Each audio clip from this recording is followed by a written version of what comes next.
Matapos ang performance ay oras na para sa resulta ng weekly task. Natapos na ang inyong pagtatanghal para sa inyong ika-12th weekly task na sayaw sa Filipiniana. At tulad ng ating napag-usapan, upang kayo ay manalo, hindi dapat kayo magkaroon ng higit sa 10 mistakes o pagkakamali. My idol. Sa 3 sayaw, ang bilang ng inyong pagkakamali ay Oh my God. Kasi puwet. Kasi... ay 4.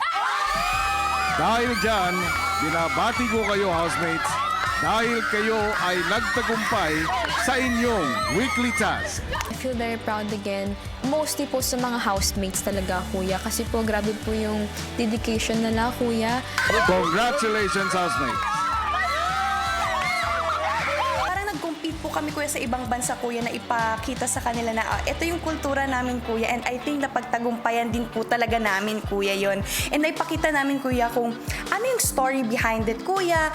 And talaga may budget po ulit kami. Kaya sobrang saya po talaga. Merong fulfillment after you've worked hard for something po, kuya, tapos you achieve it po, kuya. Doon ko po naramdaman yung fulfillment po, kuya. 1, 2, 3. I feel very privileged po talaga, kuya. Naturuan po kami ng UP Filipina Dance Group, kuya. Kasi po mas lumalim pa po yung pag-uunawa ko po sa kultura po ng Pilipinas. And mas lumalim yung respeto ko po sa mga taong nagsasayaw nito, kuya.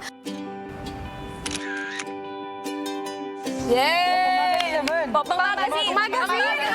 Natutuwa po ako dahil mahalaga po talaga na maipromote po yung kultura natin, kuya. At mas marami pa pong nakakaalam. At natutuwa po ako na kami po mga kabataang Pinoy ay nakapag-promote po ng kultura natin, kuya.